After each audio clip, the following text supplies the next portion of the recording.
कि बेहतर से बेहतर होने की तलाश करो, मिल जाए नदी तो समुद्र की तलाश करो, टूट जाते हैं शीशे पत्थर की चोट से, टूट जाए पत्थर ऐसे शीशे की तलाश करो।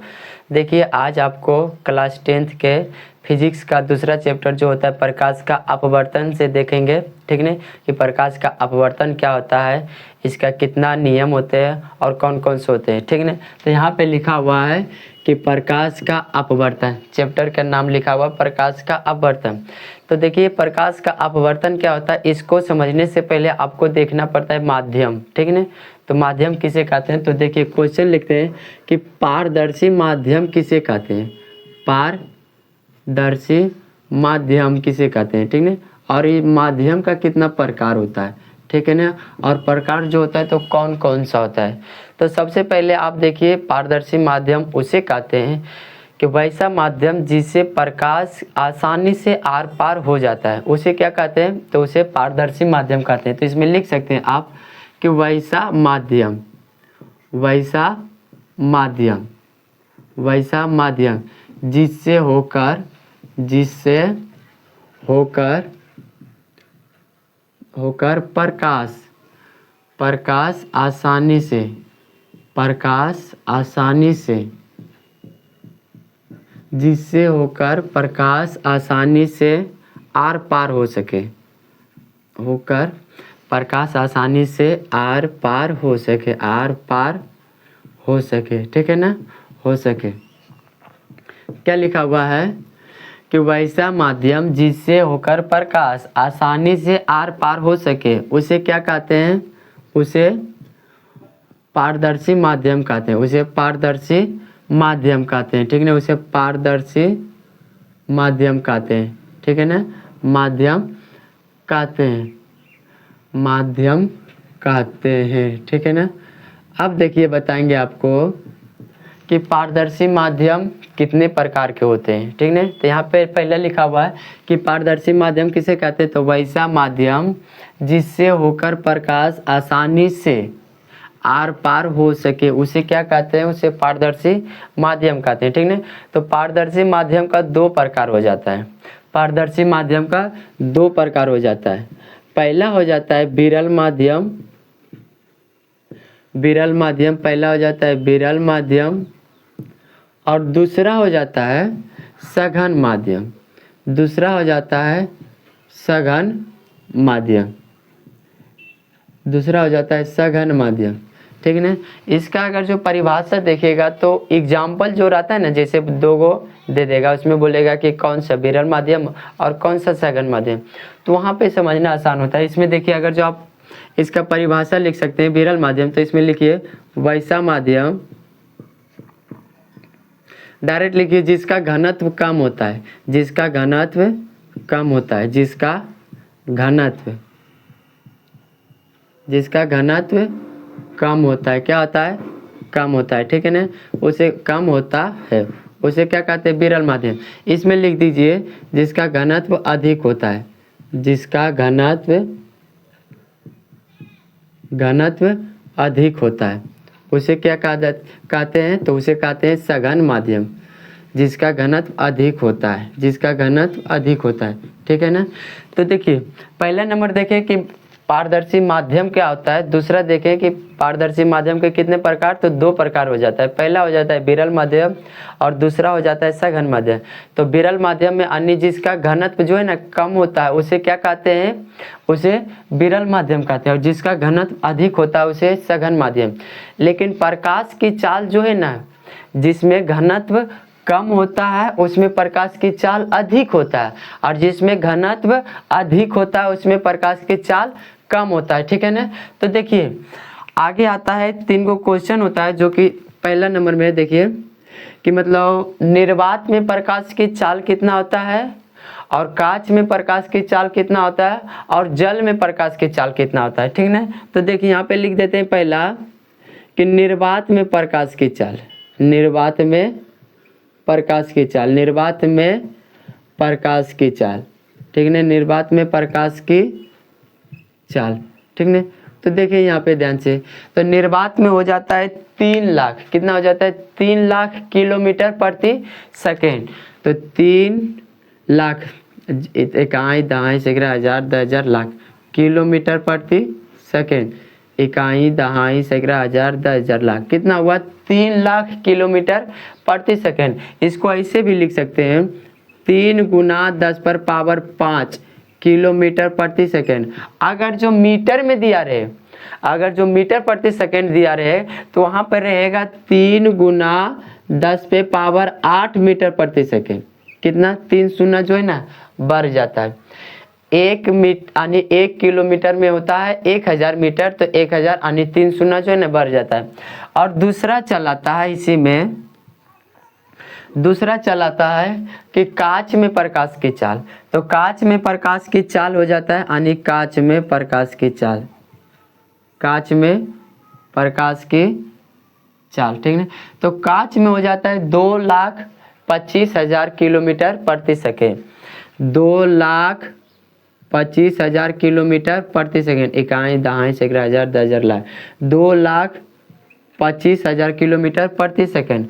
अगर जो इसको मीटर में बदलिएगा तो 3 शून्य और मीटर में बदलने के लिए फिर 3 शून्य आएगा, तो ये हो जाएगा 225 गुना 10⁻6 इकाई दहाई सैकड़ा हजार 10,000 लाख मीटर प्रति सेकेंड, मीटर प्रति सेकेंड। और एक आ जाता है जो कि होता है जल यानी पानी में। तो जल में प्रकाश की चाल कितना हो जाता है, तो उसमें हो जाता है 2 लाख किलोमीटर प्रति सेकेंड, ठीक है ना। तो तीसरा नंबर लिखिए जल में प्रकाश की चाल। किसमें?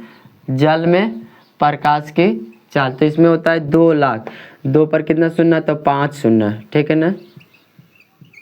3 2 5 किलोमीटर प्रति सेकेंड, किलोमीटर प्रति सेकेंड यानी 2 गुना 10⁻5 किलोमीटर प्रति सेकंड। इसको भी मीटर में बदलिए तो कितना आ जाएगा, मीटर में बदलने पर 2 गुना 10⁻8 मीटर प्रति सेकंड, मीटर प्रति सेकंड, ठीक है ना। तो देखिए आप इसी से मतलब बोलेंगे कि निर्वात में और कांच में और जल में यानी कौन सा विरल माध्यम है और कौन सा सघन माध्यम है। इसको समझने के लिए अभी तुरंत एक क्वेश्चन पूछता है। देखिए बोर्ड पे लिखा हुआ है क्वेश्चन कि क्या होता है जब प्रकाश की किरण विरल माध्यम से सघन माध्यम, विरल माध्यम से सघन माध्यम, यहाँ पे नहीं लिखा है सघन माध्यम, सघन माध्यम में प्रवेश करता है, ठीक है ना। तो सबसे पहले एक ठो लेना आपको पारदर्शी माध्यम और ऊपर में रहने दीजिए विरल माध्यम और नीचे में रहने दीजिए सघन माध्यम। ऊपर में रहने दीजिए विरल माध्यम और नीचे में रहने दीजिए सघन माध्यम। जब इस पे प्रकाश की किरण आती है, ठीक है ना, प्रकाश की किरण आती है तो सबसे पहले ये तो हो जाता है, यहाँ पे लंब होता है, क्या होता है लंब होता है, ठीक है ना, लंब। तो इसमें कि जब प्रकाश की किरण विरल माध्यम से सघन माध्यम में प्रवेश करते हैं ना तो अभिलंब की ओर मुड़ जाती है। क्या होता है, अभिलंब की ओर मुड़ जाती है, यानी थोड़ा जो सुख जो है ना इधर झुक के चला जाता है, सीधे नहीं निकलता है बल्कि थोड़ा सुख अभिलंब की ओर मुड़ जाता है, ठीक है। तो ये जो अभिलंब और आपतित किरण जो होता है इसके बीच में कौन बनता है, आपतन कोण। और ये जो होता है आपतित किरण और ये अपवर्तित किरण, आपतित किरण और अपवर्तित किरण, इसके बीच जो कोण बनता है वो हो जाता है अपवर्तन कोण, यानी इसको R से सूचित करता है, ठीक है। तो देखिए यहाँ पे क्या हुआ, लिख सकते हैं आप कि क्या होता है जब प्रकाश की किरण विरल माध्यम से सघन माध्यम में प्रवेश करता है, विरल माध्यम से सघन माध्यम में प्रवेश करता है। तो क्या लिख सकते हैं वहाँ पे, डायरेक्ट लिख दीजिएगा आंसर में कि अभिलंब की ओर मुड़ जाता है, अभिलंब की ओर क्या आता है, मुड़ जाता है, मुड़ जाता है, ठीक है ना। जब अभिलंब की ओर मुड़ गया तो आपतन कोण से अपवर्तन कोण छोटा होगा, ठीक है। तो यहाँ पे लिखिए कोण आई जो है ना बड़ा हो जाएगा किससे, तो कोण आई बड़ा हो जाएगा कोण R से, ठीक है ना। ये कोण बड़ा है और ये कोण छोटा है, ठीक है ना। तो यहाँ पे लिख भी सकते हैं आप आपतन कोण बड़ा है किससे, तो अपवर्तन कोण से, अपवर्तन कोण से। किससे बड़ा है? तो अपवर्तन कोण से बड़ा है। कौन बड़ा है? तो आपतन कोण बड़ा है अपवर्तन कोण से। वहीं पे दूसरा नंबर क्वेश्चन पूछेगा, इसी को बदल देते हैं, इसको जो है ना, इसको थोड़ा सा बदल देते हैं कि क्या होता है जब, लिख दीजिए वहाँ पे कि क्या होता है जब प्रकाश की किरण सघन माध्यम से, कौन सा माध्यम से? सघन माध्यम से, सघन माध्यम से, कि क्या होता है जब प्रकाश की किरण सघन माध्यम से विरल माध्यम में प्रवेश करता है। विरल माध्यम में प्रवेश करता है, विरल माध्यम में प्रवेश करता है। अब इस फिगर को मत देखिए, ठीक है, आप दूसरा फिगर को देखेंगे, ठीक है ना। तो इसको भी मिटा दीजिए, यहीं पे लिख दीजिए अभिलंब की ओर मुड़ता है, जो आगे वाला बताएं, अभिलंब की ओर मुड़ता है, अभिलंब की ओर मुड़ता है। दूसरा नंबर क्वेश्चन में है कि क्या होता है जब प्रकाश की किरण सघन माध्यम से विरल माध्यम में प्रवेश करता है। तो यहाँ पे देखिए फिगर, ये क्या हो गया? पारदर्शी माध्यम हुआ, और ऊपर में लीजिए अवरी सघन माध्यम। ऊपर में क्या लेना है? सघन माध्यम। ऊपर में क्या लेना है? सघन माध्यम, और नीचे में लेना है विरल माध्यम, नीचे में लेना है विरल माध्यम, ठीक है ना। अब जो है ना प्रकाश की किरण अगर जो इस पे आएगी, ठीक है ना, प्रकाश की किरण, तो सबसे पहले ये तो अभिलंब होगा, यहाँ पे क्या होगा? अभिलंब होगा, ठीक है ना। ये क्या है? अभिलंब है। तो आप बोल सकते हैं इसमें जो है ना कि सघन माध्यम से जब विरल माध्यम में प्रवेश करती है प्रकाश की किरण, तो अभिलंब से दूर भाग जाता है। क्या होता है? अभिलंब से दूर भाग जाता है, ठीक है। थोड़ा सा इस प्रकार से टेपर चला जाएगा, ठीक है। तो ऊपर वाला क्या होता है? आई, और नीचे वाला होता है आर, ठीक है। अब देखिए यहाँ पे अगर जो दूर भाग गया तो आप लिख सकते हैं कि यहाँ पे बोला कि क्या होता है जब प्रकाश की किरण सघन माध्यम से, कौन सा माध्यम से?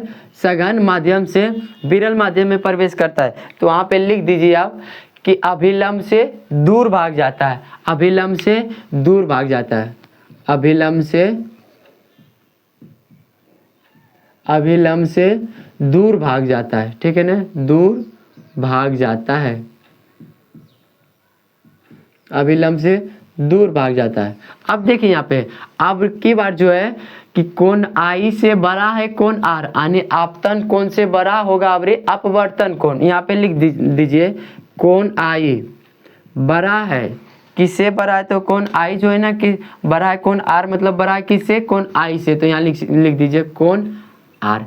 देखिए इस बार कोण आई छोटा हुआ कोण आर से, ठीक है। तो यहाँ पे लिख सकते हैं आप, मतलब कि आपतन कोण, आपतन कोण, आपतन कोण बड़ा है, मतलब यानी छोटा है किससे? तो अपवर्तन कोण से, अपवर्तन कोण से, अपवर्तन कोण से, अपवर्तन कोण से, ठीक है। अब इसके बाद देखेंगे कि मतलब प्रकाश का अपवर्तन किसे कहते हैं, ठीक है। तो अब याद रखिए, इसी से याद रखिएगा कि कौन सा विरल माध्यम होता है और कौन सा सघन माध्यम होता है। जिसमें प्रकाश की चाल, जिसमें प्रकाश की चाल अधिक होता है वो हो जाता है विरल माध्यम, और जिसमें प्रकाश की चाल कम होता है वो हो जाता है सघन माध्यम।